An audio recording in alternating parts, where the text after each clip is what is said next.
आज हम एक बेहद गुप्त माने जाने वाले देवी मंत्र के विज्ञान पर बात करेंगे और हम ये समझेंगे कि ये सिर्फ आस्था का विषय नहीं है, बल्कि ध्वनि और मनोविज्ञान का एक बहुत ही गहरा विज्ञान है। इस पूरे विषय में जो बात मुझे सबसे ज्यादा दिलचस्प लगती है ना, वो ये है कि जब हम इस प्राचीन ज्ञान को आधुनिक विज्ञान के चश्मे से देखते हैं, तो बहुत सी चीजें एकदम साफ होने लगती हैं। हाँ, मतलब लॉजिकल लगने लगती हैं। जी, जैसे दुर्गा, काली या लक्ष्मी जैसे नाम सुनते ही हमारे दिमाग में कुछ पौराणिक छवियां या धार्मिक तस्वीरें आ जाती हैं। हम्म, लेकिन अगर हम गहराई में जाएं, तो पता चलता है कि ये ब्रह्मांडीय ऊर्जा के अलग-अलग स्वरूपों का मानवीकरण है। अच्छा, मतलब एक पर्सोनिफिकेशन है। बिल्कुल, ये उस असीम ऊर्जा को समझने का एक प्राचीन तरीका है जो हमारे भीतर और बाहर मौजूद है। और यही आज की हमारी इस चर्चा का मुख्य मिशन भी है। हम समझेंगे कि ये विशेष मंत्र, जिसका जिक्र हम अभी आगे करेंगे, सिर्फ कुछ शब्दों का रटा रटाया समूह क्यों नहीं है। हम्म। ये ध्वनि तरंगों मतलब वाइब्रेशंस का एक ऐसा सटीक विज्ञान है जो किसी भी इंसान को डर, आर्थिक संकट, रिश्तों की टूटन और तनाव के गहरे अंधेरे से निकालकर असीम आत्मविश्वास तक ले जाने का दावा करता है। जो लोग आज की इस भागदौड़ भरी जिंदगी में जानकारी के ओवरलोड से थक चुके हैं हम्म, और हर दरवाजा खटखटाकर सिर्फ मानसिक शांति या स्पष्टता की तलाश में है, उनके लिए ये चर्चा बहुत अहम होने वाली है। सही बात है। ये समझना जरूरी है कि कैसे केवल ध्वनि, अनुशासन और निरंतरता एक इंसान की पूरी न्यूरोलॉजी और उसकी वास्तविकता को जड़ से बदल सकते हैं। तो चलिए सीधे उस गुप्त मंत्र पर आते हैं। मंत्र है ओम ऐम ह्रीम क्लीम चमुंडाय विच्चे। पारंपरिक रूप से कोई भी इंसान इसे सुनेगा तो इसे एक प्रार्थना मान लेगा। जो कि बहुत स्वाभाविक है। हाँ, लेकिन ये कोई साधारण प्रार्थना नहीं है, बल्कि बीज ध्वनियों का एक बहुत ही विशेष संयोजन है। अगर मैं इसे आज की तकनीक की भाषा में समझाऊं, तो ये ऐसा है जैसे ये बीज ध्वनियां किसी कंप्यूटर सिस्टम के पासवर्ड या कोड की तरह हैं। बिल्कुल, एक एन्क्रिप्टेड कोड की तरह। हाँ, हमारा दिमाग एक बहुत ही एडवांस्ड हार्डवेयर है, लेकिन उसमें मौजूद सबसे शक्तिशाली सॉफ्टवेयर अक्सर एन्क्रिप्टेड या लॉक रहता है। ये मंत्र उस सॉफ्टवेयर को अनलॉक करने का एक सटीक कोड है। ये पासवर्ड वाली एनालॉजी काफी हद तक सही दिशा में है, लेकिन मैं इसे थोड़ा और तकनीकी और बायोलॉजिकल नजरिए से समझाना चाहूंगी। हाँ, प्लीज। शब्दों के शाब्दिक अर्थ से ज्यादा उनका प्रभाव उनकी फ्रीक्वेंसी या आवृत्ति पर निर्भर करता है। जब इन विशेष ध्वनियों जैसे ए, ह्रीन, क्लीन का उच्चारण होता है, तो जो वाइब्रेशन पैदा होती है, वो सीधे हमारे नर्वस सिस्टम को हिट करती है। अरे वाह! जी, इसे विज्ञान में अकाउस्टिक रेजोनेंस कहा जाता है। रुकिए, ये हिस्सा थोड़ा भारी हो रहा है मेरे लिए। ध्वनि तरंगें हमारे नर्वस सिस्टम को कैसे बदल सकती हैं? हम्म। मतलब क्या हम यहाँ सिर्फ एक फील गुड फैक्टर की बात कर रहे हैं या सच में कोई फिजिकल बदलाव होता है? ये सिर्फ फील गुड वाली बात बिल्कुल नहीं है, अच्छा। क्योंकि अक्सर लोग कहते हैं कि मंत्र सुनने से अच्छा लगता है, लेकिन अच्छा लगने और दिमाग बदलने में बहुत फर्क है यार। सही कहा। इसके पीछे एक पूरी शारीरिक प्रक्रिया है। हमारे शरीर में एक बहुत महत्वपूर्ण नस होती है जिसे वेगस नर्व कहते हैं। Vagus nerve. हाँ, ये नस हमारे दिमाग को शरीर के बाकी प्रमुख अंगों जैसे हृदय, फेफड़े और पाचन तंत्र से जोड़ती है। जब कोई इंसान इन खास बीज ध्वनियों का एक विशिष्ट लय में उच्चारण करता है, तो वोकल कॉर्ड्स में होने वाला कंपन सीधे इस वेगस नर्व को स्टिमुलेट करता है। तो इस नस के स्टिमुलेट होने से असल में क्या होता है? जब वेगस नर्व एक्टिवेट होती है ना, तो ये हमारे पैरासिम्पैथेटिक नर्वस सिस्टम को चालू कर देती है। पैरासिम्पैथेटिक मतलब जो रिलैक्स करता है। बिल्कुल, ये वो सिस्टम है जो शरीर को रेस्ट और डाइजेस्ट मोड में ले जाता है, और जो फाइट और फ्लाइट यानी तनाव वाला मोड होता है उसे बंद कर देता है। क्या बात है! आसान भाषा में कहूँ तो दिमाग की जो हाई बीटा स्ट्रेस वेव्स होती हैं, जो चिंता और डर के समय पैदा होती हैं, वो शांत होने लगती हैं और दिमाग अल्फा या थीटा स्टेट में आ जाता है। अच्छा, ये वही स्टेट है जहाँ इंसान सबसे ज्यादा फोकस्ड होता है। एकदम सही। ये वो स्टेट है जहाँ गहरी एकाग्रता, रचनात्मकता और हीलिंग होती है। ध्वनि तरंगे हमारे जबड़े और खोपड़ी की हड्डियों के जरिए यात्रा करती हुई सीधे मस्तिष्क के उन हिस्सों को सक्रिय करती हैं जो हमारी आंतरिक शक्ति से जुड़े हैं। इसका मतलब है कि नकारात्मक विचार, जो असल में दिमाग में चल रहे गलत न्यूरल पैटर्न हैं, वे ध्वनि तरंगों के लगातार टकराने से भौतिक रूप से टूटने लगते हैं। बिल्कुल, यही विज्ञान है इसके पीछे। लेकिन यहाँ एक दावा यह भी किया जाता है कि ये मंत्र व्यक्ति के चारों ओर एक सकारात्मक ऊर्जा का कवच बना देता है। अब यहाँ मुझे थोड़ी उलझन हो रही है। एक सुरक्षा कवच, हम्म ये सुनने में थोड़ा विज्ञान से ज्यादा किसी जादुई फैंटेसी की तरह लग रहा है। एक ध्वनि तरंग बाहरी दुनिया के किसी बुरे इंसान या बुरी परिस्थिति से कैसे बचा सकती है? ये एक बहुत ही वाजिब सवाल है। अगर हम कवच शब्द को एक भौतिक दीवार या किसी पारदर्शी बुलबुले की तरह सोचेंगे तो वो जादुई लगेगा। हाँ, वही तो। लेकिन मनोवैज्ञानिक और न्यूरोलॉजिकल स्तर पर इस कवच का अर्थ बहुत गहरा है। ये कवच असल में इंसान की इमोशनल रेजिलियंस यानी भावनात्मक मजबूती है। भावनात्मक मजबूती। मतलब बाहरी चीजें आपको ट्रिगर नहीं कर पाती। बिल्कुल। जरा सोचिए, जब कोई इंसान लगातार तनाव में रहता है तो उसका नर्वस सिस्टम इतना संवेदनशील हो जाता है कि छोटी सी बात, जैसे किसी का तेज आवाज में बोलना या ट्रैफिक जैम, उसे पूरी तरह से तोड़ सकता है, चिड़चिड़ा बना देता है। एकदम सही। लेकिन जब इन वाइब्रेशंस के जरिए दिमाग शांत और केंद्रित होता है तो बाहरी उकसावे या नकारात्मक लोग उस इंसान को आसानी से परेशान नहीं कर पाते। अच्छा। उसकी अपनी दिमागी स्थिरता ही उसका कवच बन जाती है। बाहरी दुनिया वैसी ही रहती है, लेकिन उस इंसान के भीतर उस दुनिया को लेकर जो प्रतिक्रिया होती है ना, वो पूरी तरह बदल जाती है। मैं समझ गया अब। इसे मैं एक एनालॉजी से जोड़ना चाहूंगा। जैसे अगर किसी रेडियो में बहुत ज्यादा स्टैटिक या शोर आ रहा हो, तो हम उसकी फ्रीक्वेंसी ट्यून करते हैं। बेहतरीन उदाहरण है ये। एक बार सही फ्रीक्वेंसी सेट हो गई, तो शोर अपने आप गायब हो जाता है। रेडियो वही है, हवा में मौजूद सिग्नल वही हैं, बस ट्यूनिंग बदल गई है। बिल्कुल। ध्वनि और वाइब्रेशन सिर्फ उस आंतरिक ट्यूनिंग को ठीक कर रहे हैं। लेकिन अगर ये सिर्फ फ्रीक्वेंसी ट्यूनिंग और ध्वनि का विज्ञान है, तो फिर यहाँ नियत या अच्छे कर्मों का क्या काम? ये एक बहुत ही महत्वपूर्ण पहलू है। मतलब मान लीजिए कोई क्रिमिनल या कोई बहुत ही नकारात्मक सोच वाला इंसान या कोई ऐसा व्यक्ति जो दूसरों का बुरा चाहता है, अगर वो भी इस मंत्र को बिल्कुल सही फ्रीक्वेंसी, सही उच्चारण और सही तरीके से गाएगा, तो क्या उसका दिमाग शांत नहीं होगा? हम्म अक्सर लोग मंत्रों को एक एटीएम मशीन की तरह देखते हैं कि बस पिन कोड डाला, यानी मंत्र पढ़ा और तुरंत समाधान रूपी कैश बाहर आ गया। अगर यह विज्ञान है तो इसे सबके लिए समान रूप से काम करना चाहिए, है ना? ये एक शानदार पुशबैक है। अगर ये सिर्फ एक मैकेनिकल प्रक्रिया होती तो कोई भी इसका फायदा उठा लेता, लेकिन इसे एक साधना कहा गया है। साधना मतलब अनुशासन। हाँ, और यहीं पर आधुनिक मनोविज्ञान और प्राचीन विज्ञान आपस में मिलते हैं। जब कोई इंसान मन में ईर्ष्या, क्रोध या किसी का बुरा करने की नीयत के साथ इन पवित्र ध्वनियों का उच्चारण करता है, तो उसके भीतर कॉग्निटिव डिसोनेंस पैदा होती है। कॉग्निटिव डिसोनेंस, इसे थोड़ा आसान भाषा में डिकोड करते हैं। इसका सीधा सा मतलब है कि इंसान का चेतन मन कुछ कह रहा है, लेकिन उसका अवचेतन मन या उसकी भावनाएं बिल्कुल विपरीत दिशा में जा रही हैं। अच्छा, मतलब मन में कुछ और जुबान पर कुछ और। बिल्कुल। मंत्र की जो फ्रीक्वेंसी है, जैसे एंग जो बुद्धिमत्ता के लिए है, ह्रीं जो स्पष्टता के लिए है, वो शांति और विस्तार की ऊर्जा है। इसके विपरीत क्रोध, नफरत और ईर्ष्या की फ्रीक्वेंसी सिकुड़न और अत्यधिक तनाव की होती है। दोनों एकदम अलग स्पेक्ट्रम पर हैं। जी।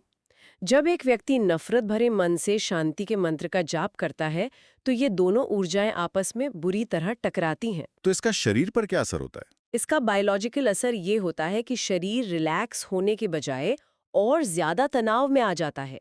जब मन में क्रोध होता है तो सांसें उथली हो जाती हैं, वोकल कॉर्ड्स में तनाव आ जाता है और दिल की धड़कन तेज हो जाती है। ऐसे में चाहे कोई कितने भी सही तरीके से मंत्र का उच्चारण करे, वो वाइब्रेशन वेगस नर्व को उस तरह से स्टिम्युलेट कर ही नहीं पाएगी जैसा उसे करना चाहिए। समझ रहा हूँ। उल्टा ये नर्वस सिस्टम को कंफ्यूज कर देगा और इंसान और ज्यादा बेचैन हो जाएगा। इसीलिए स्पष्ट रूप से चेतावनी दी जाती है कि गलत नियत से इसका जाप करने पर विपरीत प्रभाव पड़ सकता है। मतलब सिस्टम कोड तो एकदम सही है, लेकिन अगर ऑपरेटिंग सिस्टम ही वायरस से भरा है, तो कोई भी नया कोड वहां जाके क्रैश हो जाएगा। एकदम सटीक बात कही आपने। हम दुनिया का सबसे बेहतरीन बीज किसी जहरीली या बंजर मिट्टी में बोकर एक स्वस्थ पेड़ की उम्मीद नहीं कर सकते ना। वो बंजर मिट्टी इंसान की अपनी नकारात्मक सोच है, और इसी बंजर मिट्टी को उपजाऊ बनाने के लिए कुछ सख्त नियम बताए गए हैं, जैसे समय का चुनाव। अक्सर ब्रह्म मुहूर्त की बात की जाती है, यानी सुबह 4 बजे के आसपास का समय। हाँ, बहुत से लोग उठते भी हैं उस समय। इसके पीछे भी गहरा विज्ञान है। उस समय प्रकृति का इलेक्ट्रोमैग्नेटिक शोर और मानवीय गतिविधियां सबसे कम होती हैं। और शायद उस वक्त हमारा अपना दिमाग भी दिन भर की जानकारियों से अछूता रहता है, एकदम फ्रेश। बिल्कुल, हमारी सर्केडियन रिदम यानी शरीर की जैविक घड़ी उस वक्त नई चीजें ग्रहण करने के लिए सबसे ज्यादा संवेदनशील होती हैं। उस समय साफ जगह पर बैठना, आंखें बंद करके ऊर्जा का ध्यान करना और 108 बार स्पष्ट उच्चारण करना, ये सब दिमाग को एक बहुत ही कंट्रोल्ड एनवायरनमेंट देने का तरीका है। ये सब सुनने में और कहने में बहुत सरल लगता है, एक सीधी सादी टू डू लिस्ट की तरह। लेकिन हम जानते हैं कि जब कोई असल में सुबह 4 बजे उठकर आंखें बंद करके ध्यान केंद्रित करने की कोशिश करता है, तो कहानी कुछ और ही होती है। कहानी इसलिए बदल जाती है क्योंकि सबसे बड़ी बाधा हमारे बाहर नहीं, बल्कि हमारे अपने अंदर होती है। यानी हमारा अपना मन। हाँ, मन का बुनियादी स्वभाव ही चंचलता है। जैसे ही कोई व्यक्ति शांति से बैठकर किसी एक ध्वनि पर ध्यान केंद्रित करने की कोशिश करता है, मन तुरंत विद्रोह कर देता है। बिल्कुल, वो पुरानी यादें खींच लाता है, भविष्य की चिंताएं दिखाता है और शरीर में खुजली या बेचैनी पैदा कर देता है। ये असल में न्यूरोलॉजिकल रेजिस्टेंस है। दिमाग अपने पुराने और जाने पहचाने रास्तों पर ही चलना चाहता है, भले ही वे रास्ते तनावपूर्ण क्यों ना हो। दिमाग की वायरिंग हमेशा ऊर्जा बचाने की कोशिश करती है। तो नया पैटर्न बनाना दिमाग के लिए मेहनत का काम है। जी, इस शुरुआती दौर में असीम धैर्य की आवश्यकता होती है, लेकिन जो इंसान इस मानसिक विद्रोह को सह जाता है, उसे धीरे धीरे मंत्र जाप में एक अजीब सा आनंद आने लगता है। ये आनंद किस बात का संकेत है? ये आनंद इस बात का पहला न्यूरोलॉजिकल संकेत है कि दिमाग का वो पुराना शोरगुल वाला पैटर्न अब टूट रहा है और नई फ्रीक्वेंसी सेट हो रही है। डोपामाइन और सेरोटोनिन जैसे रसायन संतुलित होने लगते हैं। यहाँ एक बहुत बड़ा प्लॉट ट्विस्ट आता है। मान लीजिए किसी व्यक्ति ने मन की उस शुरुआती चंचलता को पार कर लिया है। वो रोज ब्रह्म मुहूर्त में उठ रहा है, जाप कर रहा है, उसे एक शांति भी महसूस होने लगी है। तो क्या अब जीवन की सारी मुश्किलें खत्म हो जाएंगी? क्या अब सब कुछ स्मूथ हो जाएगा? ये एक बहुत ही सामान्य उम्मीद है। हाँ, क्योंकि हम इंसान यही सोचते हैं कि मेहनत की है तो अब सिर्फ अच्छा ही अच्छा होना चाहिए ना। है ना? दिलचस्प बात यह है कि ऐसा बिल्कुल नहीं होता। अच्छा। बल्कि यहाँ से असल परीक्षा की घड़ी शुरू होती है। साधना के दौरान अक्सर ऐसा होता है कि अचानक जीवन में कठिन परिस्थितियां आ जाती हैं। चीजें सुधरने के बजाय अचानक और बिगड़ती हुई महसूस होने लगती हैं। बाप रे। कोई काम जो बनने वाला था वो अचानक रुक जाता है। रिश्तों में अचानक तनाव आ सकता है। ये वो समय होता है जब ज्यादातर लोग हार मान लेते हैं। वे सोचते हैं कि मैं तो इतना ध्यान कर रहा हूँ, फिर मेरे साथ बुरा क्यों हो रहा है? लेकिन ऐसा होता क्यों है? क्या सच में कोई बाहरी ब्रह्मांडीय शक्ति उस इंसान को परेशान करके उसकी परीक्षा ले रही है? नहीं, ये कोई बाहरी शक्ति नहीं है। फिर मैं ऐसे एक दूसरी एनालॉजी से समझना चाहूंगा। ये मुझे कंप्यूटर के एंटीवायरस प्रोग्राम की तरह लगता है। अच्छा, वो कैसे? जब हम किसी बहुत पुराने और वायरस से भरे कंप्यूटर में एक हेवी एंटीवायरस रन करते हैं, हाँ। तो शुरुआत में वो पूरे सिस्टम को डीप स्कैन करता है, वर्षों पुराने छिपे हुए करप्ट फाइल्स और मैलवेयर को बाहर निकालता है। इस प्रक्रिया में कंप्यूटर कुछ समय के लिए पहले से ज्यादा हैंग होने लगता है, बहुत धीमा हो जाता है। बिल्कुल सही। को सतह पर लाकर हमेशा के लिए साफ कर रहा होता है। ये एंटीवायरस वाली एनालॉजी इस स्थिति को समझने के लिए सबसे बेहतरीन है। तो मतलब ये हमारे दिमाग के साथ भी होता है? जी, मनोवैज्ञानिक और ऊर्जा के दृष्टिकोण से जब एक इंसान अपनी ऊर्जा और चेतना का स्तर अचानक बढ़ाता है, तो जीवन की वे सभी पुरानी और कमजोर संरचनाएं टूटने लगती हैं जो उस उच्च ऊर्जा को संभाल नहीं सकती। तो ये पुरानी संरचनाएं असल जीवन में क्या होती हैं? ये कोई पुराना दबा हुआ ट्रॉमा या तनाव हो सकता है जो अचानक सतह पर आ जाए। ये कोई ऐसा विषाक्त रिश्ता हो सकता है जिसे सिर्फ डर की वजह से ढोया जा रहा था। अच्छा। या ये डर पर आधारित कोई पुरानी जीवन शैली या नौकरी हो सकती है। जब एक इंसान भीतर से निडर होने लगता है, तो बाहर का वो ढांचा जो सिर्फ डर पर टिका था, वो गिरने लगता है। और जब ये चीजें टूटती हैं तो ऐसा लगता है कि जीवन बिखर रहा है। कोई क्रूर सजा नहीं है, ये ब्रह्मांड का तरीका है जीवन से उन चीजों को हटाने का जो अब नए मानसिक स्तर के लायक नहीं है। समझ गया। जो लोग इस उथल पुथल के बीच अपना विश्वास बनाए रखते हैं और अभ्यास नहीं छोड़ते, केवल वे ही अगले स्तर पर पहुंच पाते हैं। ये एक तरह का प्राकृतिक फिल्टर है। ये नजरिया वाकई चीजों को देखने का तरीका बदल देता है। मतलब वो दर्द, वो परेशानियां कोई सजा नहीं है, बल्कि वो एक डिटॉक्स प्रोसेस का हिस्सा है। एकदम सही शब्द है, डिटॉक्स। और जो लोग इस डिटॉक्स फेस को पार कर लेते हैं, उन्हें जो हासिल होता है वो शायद सांसारिक फायदों से बहुत ऊपर की चीज है। शुरुआत में भले ही बदलाव छोटे हों, जैसे किसी व्यक्ति को अचानक रातों की नींद बहुत गहरी आने लगे, एंजाइटी कम हो जाए या किसी उलझन वाले फैसले में एकदम से स्पष्टता आ जाए, हम्म। लेकिन धीरे धीरे ये बड़े बदलावों में बदलता है। रुके हुए काम बनने लगते हैं। इसे हम सिंक्रोनिसिटी कहते हैं, अचानक सही समय पर सही अवसर और सही लोगों का जीवन में आना। बिगड़े रिश्ते सुधरने लगते हैं। क्योंकि अब असुरक्षा की भावना नहीं है। जी, क्योंकि अब उस रिश्ते में डर या असुरक्षा से प्रतिक्रिया नहीं दी जा रही है। लेकिन यहाँ मैं एक बात हाईलाइट करना चाहूंगा। इस पूरे प्रक्रिया का जो सबसे खूबसूरत हिस्सा मुझे लगा, वो ये है कि इन सारे बाहरी फायदों के बावजूद अंतिम लक्ष्य किसी समस्या को खत्म करना रह ही नहीं जाता। यही इस पूरी साधना का चरम बिंदु है। है ना? सबसे बड़ा चमत्कार ये नहीं है कि बाहर की परिस्थितियां अनुकूल हो गईं। असली चमत्कार वो अटूट आत्मविश्वास है जो भीतर जन्म लेता है। यह ध्वनि विज्ञान मनोवैज्ञानिक रूप से इतना मजबूत और निडर बना देता है कि बड़ी से बड़ी समस्याएं भी छोटी लगने लगती हैं। इंसान परिस्थितियों का गुलाम नहीं रहता, बल्कि वो परिस्थितियों से ऊपर उठ जाता है। लक्ष्य ये नहीं है कि जीवन में तूफान आए ही नहीं, क्योंकि वो तो असंभव है। कि जब भीतर का डर खत्म हो जाता है, तो बाहर की कोई भी चुनौती डरा नहीं सकती। और फिर एक ऐसी परम अवस्था आती है जहां उस व्यक्ति के चेहरे पर एक अलग ही तेज, एक अलग ही स्थिरता आ जाती है। हम्म। उसकी बातों में एक ऐसा प्रभाव आ जाता है कि उसकी सिर्फ उपस्थिति मात्र से आसपास के परेशान लोग सकारात्मक और शांत महसूस करने लगते हैं। इसे विज्ञान की भाषा में कैसे समझा जाए? क्या ये कोई चमत्कारिक ऑरा है? इसे हम मिरर न्यूरॉन्स और को रेगुलेशन के जरिए बहुत आसानी से समझ सकते हैं। Mirror neurons. हाँ, हमारे दिमाग में मिरर न्यूरॉन्स होते हैं जो सामने वाले इंसान की भावनाओं और शारीरिक अवस्था को कॉपी करने की कोशिश करते हैं। अच्छा, मतलब जैसे खरबूजे को देखकर खरबूजा रंग बदलता है। हाँ, हाँ, कुछ वैसा ही। जब कोई व्यक्ति भीतर से पूरी तरह शांत और शक्तिशाली होता है, तो उसके चेहरे के माइक्रो एक्सप्रेशंस, उसकी सांसों की लय, उसकी बॉडी लैंग्वेज इतनी स्थिर होती है कि वो अनजाने में ही दूसरों के अशांत नर्वस सिस्टम को भी शांत कर देती है। मतलब एक शांत नर्वस सिस्टम एक एंजाइटी से भरे नर्वस सिस्टम को रेगुलेट कर सकता है। बिल्कुल, और यही इस गुप्त साधना का असली और अंतिम उद्देश्य है। ये केवल स्वार्थ या अपनी छोटी-मोटी सांसारिक परेशानियों को सुलझाने तक सीमित नहीं है। हम्म। ये एक माध्यम बन जाने की प्रक्रिया है।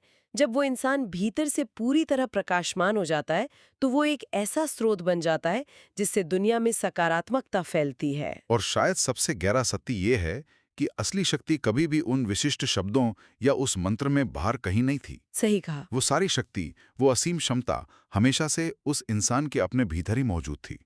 मंत्र की ध्वनि तरंगों ने तो बस एक सही चाबी की तरह काम किया, जिसने उस सोई हुई शक्ति को जगा दिया। ये बिल्कुल सच है। ये ज्ञान हमें याद दिलाता है कि कोई भी इंसान कमजोर प्राणी नहीं है जिसे हमेशा बाहरी मदद की जरूरत हो।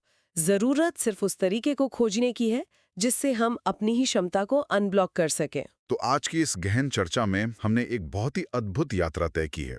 हमने समझा कि ओम ऐंग ह्रीं क्लीं चामुंडाय विच्चे नाम का यह प्राचीन गुप्त मंत्र केवल एक धार्मिक कर्मकांड नहीं है। बिल्कुल नहीं। ये ध्वनि, तरंगों, अकॉस्टिक रेजोनेंस, न्यूरोलॉजी और असीम धैर्य के जरिए सोई हुई आंतरिक शक्ति को जगाने की तकनीकी प्रक्रिया है। यह पुरानी कमजोरियों को तोड़कर एक निडर व्यक्तित्व गढ़ने का विज्ञान है। ये जानकारी किसी भी ऐसे इंसान के लिए एक बेहतरीन टूलकिट की तरह है जो आज के समय में सोचता है कि वो अपने संघर्षों में बिल्कुल अकेला है या उसकी समस्याओं का कोई हल मौजूद नहीं है। असली शक्ति किसी बाहरी दुनिया या परिस्थितियों में नहीं, बल्कि भीतर मौजूद है। बस जरूरत है तो उसे सही फ्रीक्वेंसी, सही कर्म और एक दृढ़ संकल्प के साथ जगाने की। जब कोई भीतर से बदलता है तो बाहर की दुनिया अपने आप अनुकूल होने लगती है। ये चर्चा वाकई भावनाओं और ऊर्जा के प्रति एक बिल्कुल नया नजरिया देती है। लेकिन जाने से पहले मैं चाहता हूं कि हम सब एक विचार पर गहराई से सोचें। जी बिल्कुल। हमने आज देखा कि कैसे केवल कुछ विशिष्ट ध्वनियों का निरंतर संयोजन और एक स्पष्ट मानसिक संकल्प इंसान के भीतर और बाहर की पूरी वास्तविकता को फिर से रीप्रोग्राम कर सकता है। हम्म। अगर सिर्फ एक विशिष्ट फ्रीक्वेंसी हमारे नर्वस सिस्टम को इतना बदल सकती है, तो जरा सोचिए मानव चेतना की उन असीम गहराइयों में और कौन-कौन सी ऐसी अद्भुत शक्तियां सो रही होंगी, जिन्हें अनलॉक करने के लिए हम इंसान अब तक सही कोड या सही ध्वनि की तलाशी नहीं कर पाए हैं। ये वाकई सोचने वाली बात है। क्या ये संभव है कि हम अपनी असली क्षमता का केवल 1% ही जी रहे हैं, क्योंकि हमने बाकी के 99% को अनलॉक करने का पासवर्ड अभी तक खोजा ही नहीं है? इस सवाल के साथ हम आज की इस गहराई से भरी चर्चा को यहीं विराम देते हैं। सोचने के लिए बहुत कुछ है। जुड़े रहिए और अपनी आंतरिक शक्ति को खोजते रहिए।